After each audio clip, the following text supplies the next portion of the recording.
যদি কোনো ব্যক্তি আল্লাহর জন্য কেবলমাত্র কোরবানি করে, এক নাম্বার আল্লাহ রাব্বুল আলামিন যেই পুরস্কার তাকে দিবেন, যে ফজিলত তাকে দিবেন, যে মার্সি আল্লাহ তাকে দিবেন, সেটা হলো ওই পশুর প্রত্যেকটা পশমের বিনিময়ে আল্লাহ রাব্বুল আলামিন তাকে সওয়াব দিবেন। সুবহানাল্লাহ। সুনান ইবনে মাজার হাদিসের মধ্যে এসেছে, যায়েদ ইবনে আরকাম রাদিয়াল্লাহু তাআলা আনহু বলেন, আল্লাহর হাবিব সাল্লাল্লাহু আলাইহি ওয়াসাল্লামের সাহাবা একরাম জিজ্ঞেস করলেন, ইয়া রাসূলুল্লাহ মা হাযিহিল আদহিয়্যু, ও আল্লাহর হাবিব সাল্লাল্লাহু আলাইহি ওয়াসাল্লাম, আমরা কুরবানির দিনে পশু কুরবানি করি, এটার উদহিয়া বলে। এই উদহিয়াটা আমরা কেন দেই রাসূল? আল্লাহর হাবিব বলেন, এক নাম্বার সুন্নাত আবিকুম ইব্রাহিম, এটা তোমাদের জাতির পিতা ইব্রাহিমের সুন্নাত, এর জন্য তোমাদের উপর এটা ওয়াজিব করা হয়েছে। জিজ্ঞেস করা হলো, ফামা লানা ইয়া রাসূলুল্লাহ, ও আল্লাহর হাবিব, কুরবানি করলে আমাদের উপকার কি, আমরা কেন করব? রাসূল বললেন, ফি কুল্লি শাআরাতিন হাসানা, যেই পশু তুমি জবাই করবে ওই পশুর প্রত্যেকটা পশমের বিনিময়ে আল্লাহ তোমাকে সওয়াব দিবেন। সুবহানাল্লাহ।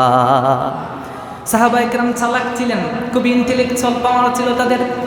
সাহাবী জিজ্ঞেস করলেন, ফাসসাউফ, রাসূল ভেড়ার ক্ষেত্রে কি বলবেন? ভেড়া সব প্রাণী থেকে আলাদা, পশম বেশি থাকে।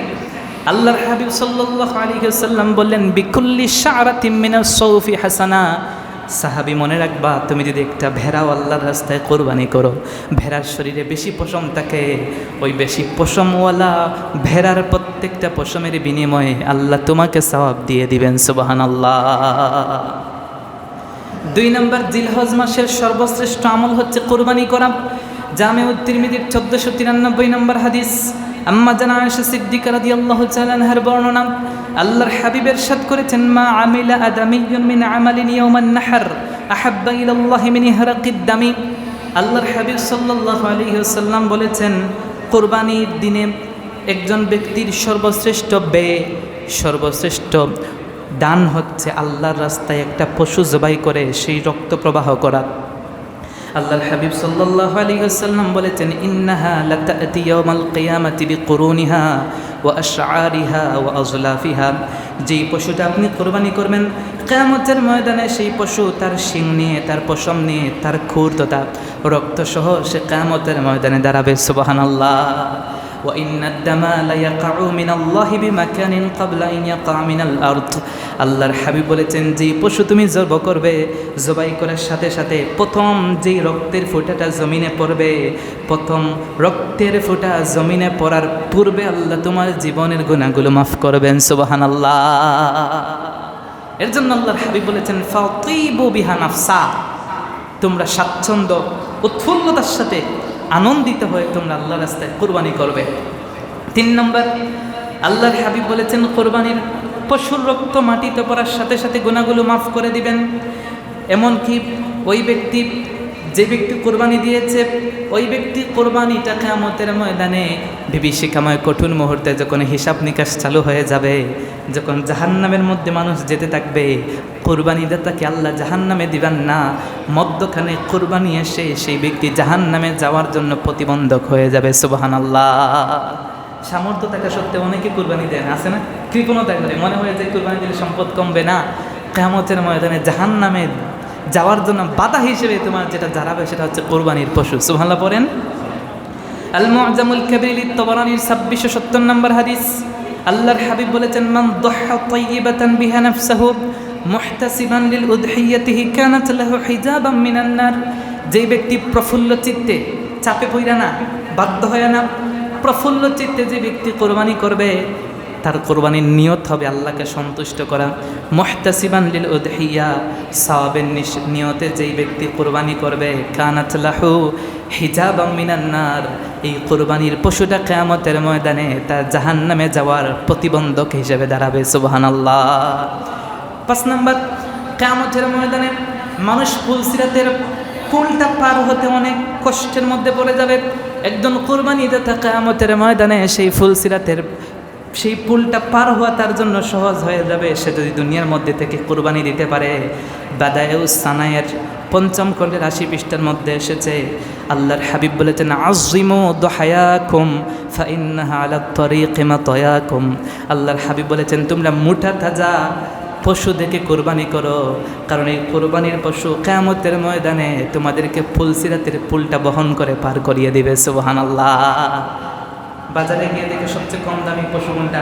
বুঝলেন না এই কথা? যেটা একদম লড়তে পারে না, চড়তে পারে না, কোরবানির জন্য সবচেয়ে মোটা তাজা, দেখতে সুন্দর, রুষ্টপৃষ্ট পশু আপনি কোরবানির জন্য সিলেক্ট করবেন। 6 নাম্বার, কোরবানির দিনে আপনি যা কিছু ব্যয় করবেন এর মধ্যে সর্বশ্রেষ্ঠ ব্যয় হচ্ছে আপনার কি কোরবানি। আল্লাহর হাবিব বলছেন, মা আনফাকতুল ওয়ারিকা মিন শাইইন আহাব্বা ইলাল্লাহ মিন নাহিরিন ইউহনারু ফি ইয়াউমিল ঈদ। যে ব্যক্তি ঈদের দিনে দান করে, অন্য কিছু দান কইরো না, ছোট্ট একটা বকরি হলেও তুমি কোরবানি করো, সবচেয়ে শ্রেষ্ঠ দান হয়ে যাবে। বলেন না সুবহানাল্লাহ। 7 নাম্বার, যদি কোনো ব্যক্তি কোরবানি দিতে না পারে তাহলে তার জন্য একটা অফার আছে। আপনি শুনলে অবাক হবেন। সুনানুল কুবরা লিল বাইহাকির বর্ণনা, হযরত আব্দুল্লাহ ইবনে আমর বলেন, আল্লাহর হাবিব সাল্লাল্লাহু আলাইহি ওয়াসাল্লাম বলেছেন, উমিরতু বিয়াউমিল আদহা ঈদান লাহু জাআলাহুল্লাহু লিহাযিহিল উম্মাহ। আমাকে আল্লাহ রাব্বুল আলামিন ঈদুল আদহার দিনে ঈদ উদযাপনের জন্য পাঠিয়েছেন। সুবহানাল্লাহ। আমার উম্মতের জন্য ঈদুল আদহার দিন ঈদ হবে, ওইটা উদযাপনের জন্য উমিরতু, আমি আদিষ্ট হয়েছি। সুবহানাল্লাহ করেন। আল্লাহর হাবিব সাল্লাল্লাহু আলাইহি ওয়াসাল্লামের একজন সাহাবী বললেন, ইয়া রাসূলুল্লাহ, আরাআইতা ইন লাম আজিদ ইল্লা মানিহাতান উনসা ফাউদাহি বিহা। ও আল্লাহর হাবিব, এতক্ষণ তো শুনলাম যারা কোরবানি দেওয়ার সামর্থ্য রাখে তারা কোরবানি দিবে, আমরা যারা গরিব কোরবানি দিতে পারবো না, আমাদের জন্য কি সেই সওয়াবের অংশীদারিত্ব পাওয়ার কোনো অধিকার আমরা রাখি না নাকি? আল্লাহর হাবিব সাল্লাল্লাহু আলাইহি ওয়াসাল্লাম বললেন, নাআম, অবশ্যই। লা ওয়ালাকিন খুদ মিন শারিকা ওয়া আযফারিকা ওয়া তাকুস মিন শারিবিকা ওয়া তাহলিকু আনাতাকা ফাযালিকা তামামু উদহিয়াতিকা ইনদাল্লাহ।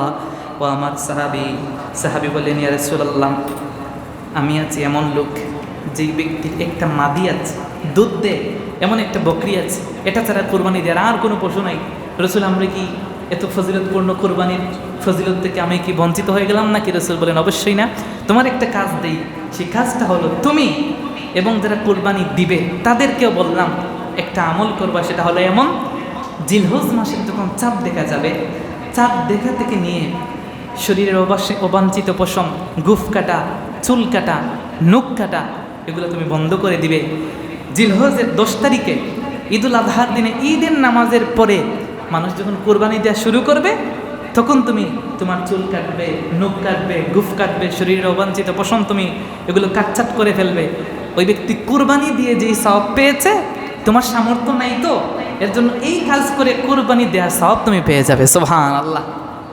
তাহলে যারা আমরা কোরবানি দিতে পারবো না, আমরা এই আমলটা করব ইনশাআল্লাহ।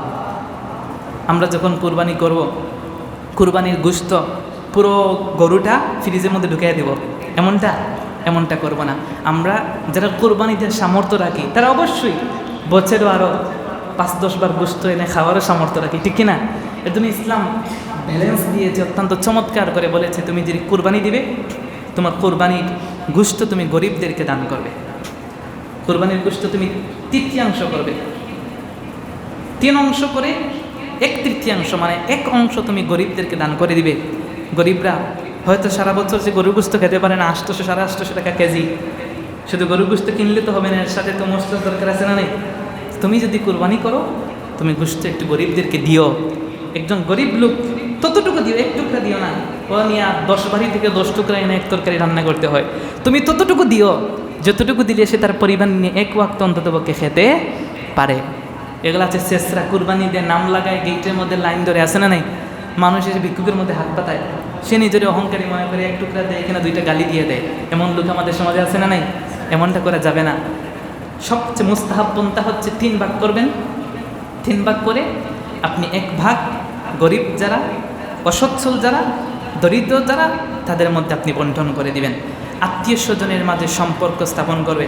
এই কোরবানি অত্যন্ত ফজিলতপূর্ণ আমলের পাশাপাশি এটা এমন একটা আমল, কোরবানি যখন দিবেন আত্মীয়দের বাসায় আপনি গোশত কিছু দিয়ে দিবেন।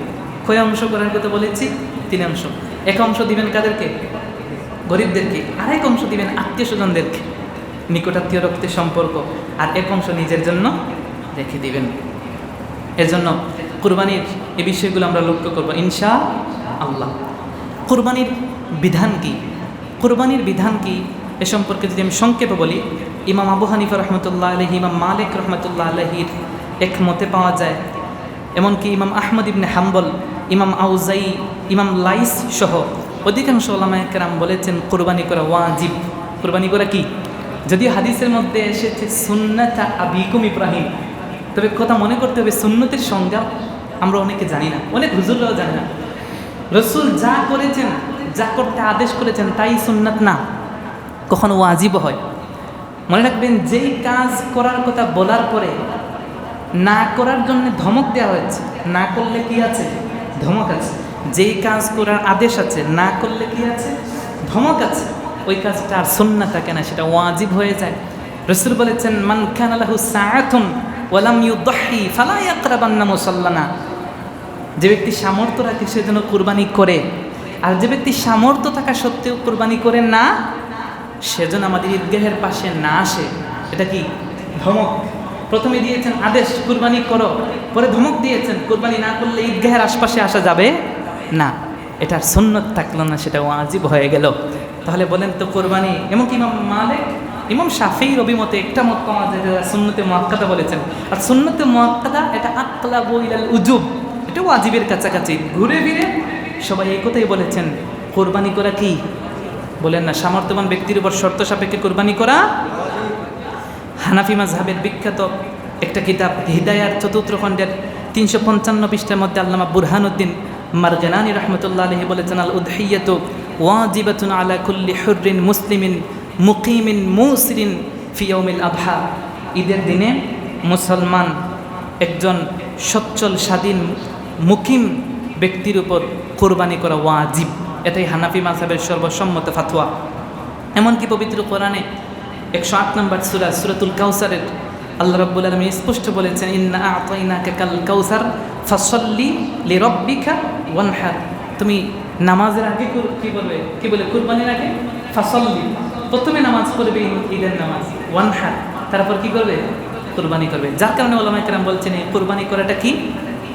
বলেন না ওয়াজিব। তাফসীরের কিতাবে এসেছে ফাসাল্লি লিরাব্বিকা সালাতাল ঈদ, এই জায়গায় ফাসাল্লি দ্বারা উদ্দেশ্য ঈদের নামাজ, ইয়াউমান নাহার দ্বারা ওয়ানহার নুসুকাকা, এই জায়গার মধ্যে ওয়ানহার দ্বারা কুরবানির দিনের যে পশুটা কুরবানি করা হয় না, ওই কুরবানিটাই উদ্দেশ্য। তাহলে আমরা জানলাম, শর্ত আমরা পরে জানবো, শর্ত সাপেক্ষে ঈদুল আযহার দিনে কুরবানি করার হুকুম কি? ওয়াজিব। কেউ না করলে গুনাহগার হবেন। রাসূল করিম সাল্লাল্লাহু আলাইহি ওয়াসাল্লাম আমাদেরকে উৎসাহ দিয়েছেন।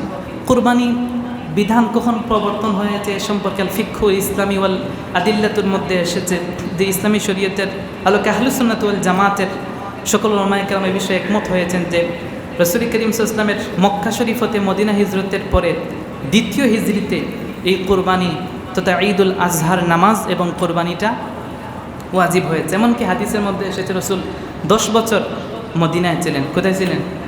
মদিনাতুল মুনাওয়ারায় রাসূল প্রত্যেক বছরে তিনি কুরবানি করেছেন। এবার আসেন কুরবানি কাদের উপর ওয়াজিব? 4টি শর্ত যার মধ্যে পাওয়া যাবে সে ব্যক্তির উপর কুরবানি দেওয়া ওয়াজিব। 1 নাম্বার মুসলমান হওয়া, যদি আপনি মুসলমান হন। 2 নাম্বার দাস হওয়া, কি বলে? স্বাধীন হওয়া, দাস না হওয়া। এখন তো দাস প্রথা নাই, সবাই তো আমরা স্বাধীন।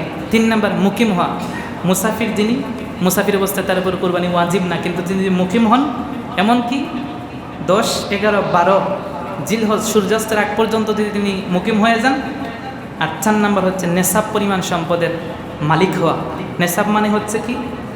নেসাব মানে হচ্ছে 7.5 ভরি স্বর্ণ অথবা 52.5 ভরি রূপ্য থাকে, অথবা ওই পরিমাণ টাকা থাকে, তাহলে তার উপর কোরবানি করে কি ওয়াজিব। এ সম্পর্কে ফাতোয়া আলমগীরের ফাতোয়া আছে, আমরা সময় যেহেতু খুব একটা অল্প, এর জন্য আমরা বললাম না।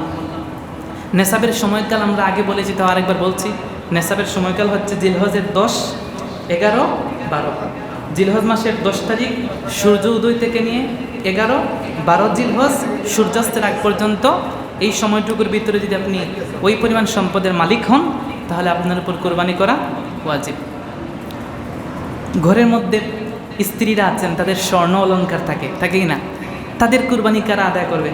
এ সম্পর্কে রদ্দুল মুহতার ফাতওয়ার কিতাব 5ম খণ্ডের 198 পৃষ্ঠার মধ্যে এসেছে, যার স্বামী আছে এমন মহিলা যদি তার সম্পদ বা গহনাপত্র থাকে, যা নেশাব পরিমাণ সম্পদের মালিক, তার উপর কোরবানি ওয়াজিব। বুঝলেন এই কথা? স্বতন্ত্রভাবে আপনার ওয়াইফের কাছে 10 ভরি স্বর্ণ আছে, তার উপর স্বতন্ত্রভাবে কোরবানি করা কি ওয়াজিব, তাকে জানিয়ে দিবেন সেও কোরবানি করতে হবে।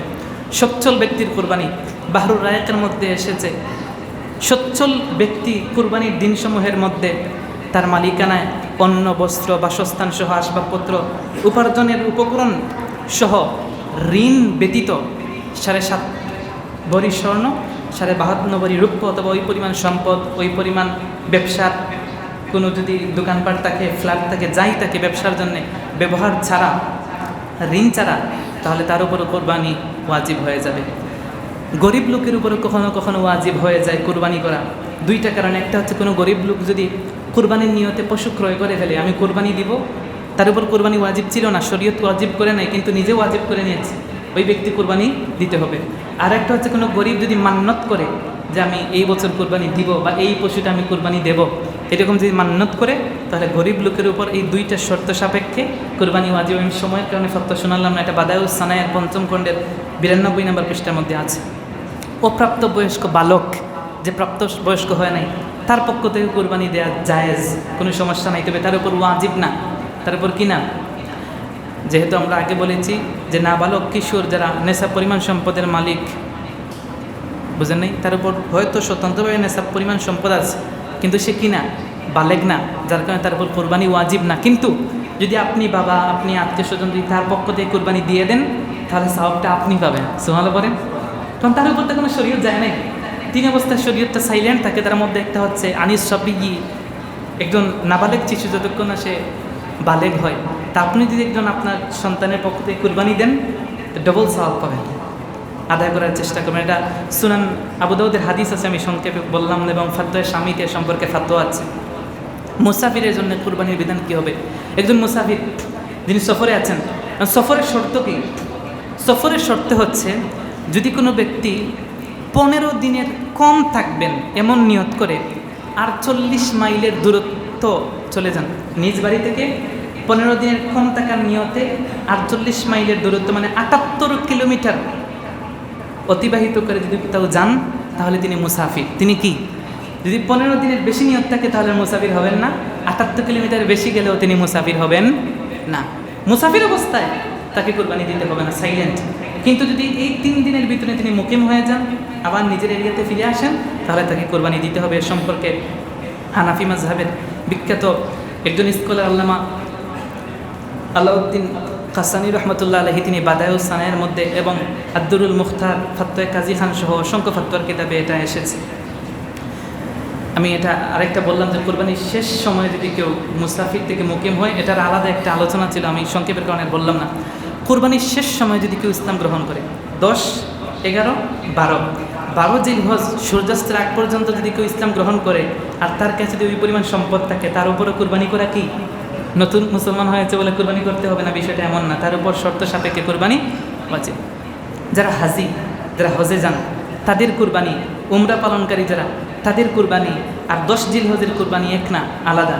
এর জন্য যদি কোনো হাজিরা মনে করেন, হাজি যদি কেউ হজ্জে তামাত্তু আর হজ্জে কিরাম করেন, হজ্জে তামাত্তুর জন্য কোরবানি করতে হয় আলাদা, হজ্জে কিরামের জন্য আলাদা কোরবানি করতে হয়। হজ্জে ইফরাদের জন্য বলা হয়েছে না করলেও হয়, কিন্তু করা উত্তম। কেউ যদি ওই সময় হজ্জের কোরবানির সাথে 10 জিলহজের কোরবানি অ্যাড করেন, তাহলে তার 10 জিলহজের কোরবানি আদায় হবে না। এজন্য এর সম্পর্কে একটা বিস্তারিত আলোচনা ছিল, আমি যেহেতু সময় পেলাম না, এর জন্য বলার সুযোগ নেই। হজ্জের কোরবানি যিনি দিবেন তাকে জানিয়ে দিবেন যে হজ্জের কোরবানি কি আলাদা, ওটা উনি ওনার মিনায় দিবেন, ওটা হেরেমের ভিতরে দেওয়ার শর্ত। হজ্জের কোরবানি কোথায় দিতে হবে? ওই জায়গায় হেরেমের ভিতরে দিতে হবে, বাংলাদেশে এনে দিলে হবে না। হাদি হলে ভিন্ন হিসাবে, তাহলে হাদি পাঠাতে পারে এই জায়গার মধ্যে, যদি বাধাপ্রাপ্ত হয়। এটা হজ্জের আলোচনায় ছিল, আমরা করেছি। কেউ যদি ঋণ করে কোরবানি দিতে চায়, তাহলে তার বিধান কী হবে?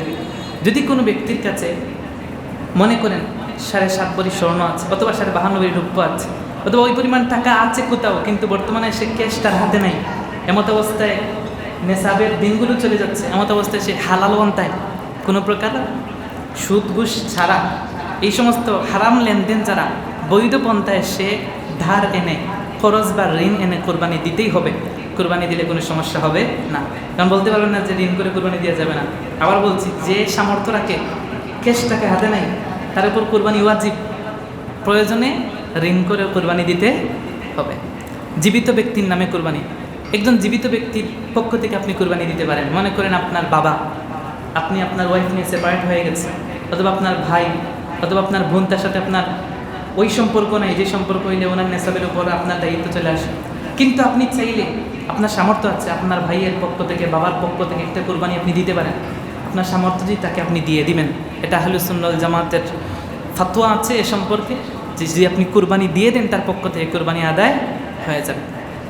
অন্যের কুরবানি যদি আপনি আদায় করতে যান, মনে করেন আপনার ছেলে, আপনার ওয়াইফ এমন বা আপনার আত্মীয় স্বজন, তাহলে অনুমতি নিতে হয়। যদি কেউ ওসিয়ত করে যায় ভিন্ন হিসাব, আর যদি একদম নিকটাত্মীয় হয় নিজের সন্তান, অনুমতি না নিলেও হয়, কিন্তু বলা হয় যে তারপরও অন্যের ওয়াজিব কুরবানি অনুমতি নিয়ে আপনাকে দিতে হবে। মৃত মা বাবা আত্মীয় স্বজনের পক্ষ থেকে কুরবানি দেওয়া যাবে কিনা এ সম্পর্কে অনেক কথা আমাদের সমাজে প্রচলিত আছে। আপনার মৃত বাবা, আপনার মৃত মা, আপনার মৃত আত্মীয় স্বজন, দূরবর্তী হোক কাছের হোক বন্ধু বান্ধব যেই হোক, যে কোনো মৃত ব্যক্তির পক্ষ থেকে আপনি কুরবানি দিতে পারবেন। বুঝলেন? আপনার যদি সামর্থ্য থাকে, আপনি একটা গরু কুরবানি দিচ্ছেন, একটা গরুতে কয় নাম দেওয়া যায়, মানে কয়জনের পক্ষ থেকে দেওয়া যায়? 7 জনের পক্ষ থেকে। আপনি দিলেন 6 জনের পক্ষ থেকে হয়ে গেছে, আরেকটা পক্ষ থেকে দেওয়া যায়। আপনার একজন মৃত কারো পক্ষ থেকে যে আপনি দিয়ে দেন, তা আপনিও সওয়াব পাবেন, সেও সওয়াব পাবে। সুবহানাল্লাহ পড়েন। তেমনটা যদি কেউ দিতে চায়, এ সম্পর্কে ফাতোয়া কাজী হাজরতুল মুখতারে আলোচনা আছে। কেউ যদি দিতে চায় তাহলে দিতে পারবে, এমনকি ফাতোয়া স্বামীতেও আছে। ও সমাজে অনেকে হয়তো বিভ্রান্তি চলে যে মৃতের পক্ষ থেকে কুরবানি দেওয়া যাবে না। এটা ভুল। মৃতের পক্ষ থেকে কুরবানি দেওয়া যাবে, এতে কোনো সমস্যা। রাসূল করিম সাল্লাল্লাহু আলাইহি ওয়াসাল্লামের পক্ষ থেকে কুরবানি দেওয়ার চেষ্টা করবেন। আল্লাহর হাবিব সাল্লাল্লাহু আলাইহি ওয়াসাল্লাম উম্মতের দরদি ছিলেন, সব জায়গায় উম্মতের কথা চিন্তা করেছেন। রাসূল তার জীবদ্দশায় আপনার আমার জন্য তার অনাগত উম্মতের পক্ষ থেকে কুরবানি করে গেছেন। সুবহানাল্লাহ। এ সম্পর্কে সুনান ইবনে মাজার হাদিসেও পাওয়া যায় যে রাসূল করিম সাল্লাল্লাহু আলাইহি ওয়াসাল্লাম তিনি উম্মতের পক্ষ থেকে কুরবানি করেছেন। রাসূল 2টা পশু কুরবানি করতেন। কয়টা? একটা রাসূল নিজের জন্য, আরেকটা কেন করছেন জিজ্ঞেস করা হলো। রাসূল করিম সাল্লাল্লাহু আলাইহি ওয়াসাল্লাম বললেন যে এটা আমার উম্মতের জন্য। সুবহানাল্লাহ পড়ে। আলী রাদিয়াল্লাহু তাআলা আনহুকে রাসূল আদেশ করে গেছেন, এটা জামে তিরমিজির 1495 নম্বর হাদিস, যে তুমি সর্বদা আমার পক্ষ থেকে একটা কুরবানি দিবা।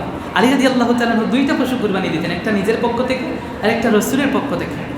তো রাসূল করিম সাল্লাল্লাহু আলাইহি ওয়াসাল্লাম যদি আমাদের জন্য কুরবানি করে যেতে পারেন আমাদের পক্ষ থেকে, আপনি আমি সামর্থ্য রাখলে রাসূলের একটা নাম দিয়ে কুরবানি করতে পারবো না? চেষ্টা করবেন, অসংখ্য সওয়াব পাবেন, রাসূল আপনার উপর সন্তুষ্ট হবেন। রাসূলের দরকার নেই, নবী রাসূলদের হিসাব হবে না কিয়ামতের ময়দানে। তাদের দাড়িপাল্লায় নেকি বদি তো নাই, তাদের নেকি তাদের মাফ করা কি বলে মাপা হবে না, ওজন করা হবে না। তারপর আপনি দিয়ে দিবেন। যদি আপনি রাসূলের পক্ষ থেকে কুরবানি দিতে পারেন তাহলে আপনি রাসূলের সন্তুষ্টি পাবেন। সুবহানাল্লাহ পড়েন। সর্বশেষ বলবো, আপনি ঈদের দিনে যেটা কুরবানি দিবেন, সতর্ক হিসাবে ঈদের নামাজ, এই এলাকায় ঈদের নামাজ হওয়ার আগ পর্যন্ত কুরবানি দেওয়া যাবে না। এই এলাকায় যে এলাকায় কুরবানি দিবেন সেই এলাকায় ঈদের নামাজ হওয়ার আগ পর্যন্ত কুরবানি দেওয়া যাবে না। যদি আপনি গোশত খাওয়ার লোভে যদি আগে আগে কুরবানি দিয়ে দেন, রাসূল করিম সাল্লাল্লাহু আলাইহি ওয়াসাল্লাম বলছেন ফাকানা মাকানাহান উখরা, সেজন্য ওই জায়গায় আরেকটা পশু কুরবানি দেয়। বুঝলেন এই কথা? যে এলাকায় কুরবানি দিবেন ওই এলাকার মানুষ যদি ঈদের নামাজ পড়ে নেয়, আপনি ঈদের নামাজ পড়েন আর না পড়েন এটা ভিন্ন হিসাব, কিন্তু ওই এলাকার মানুষ ঈদের নামাজ পড়ার পরে তারপরে আপনি কুরবানি দিবেন। এর আগ পর্যন্ত যদি আপনি কুরবানি দিয়ে দেন আপনার কুরবানি হবে না, ওয়াজিব কুরবানি রয়ে যাবে। ওই পশুর জায়গায় আরেকটা পশু ক্রয় করে এই জায়গায় কুরবানি দিতে হবে। আমরা আগামী জুমায় অথবা এর পরের জুমায় কুরবানি সংক্রান্ত আলোচনা করবো ইনশাআল্লাহ। আল্লাহ রাব্বুল আলামিন আমাদের প্রত্যেককে কবুল করুন, পড়েন আমিন।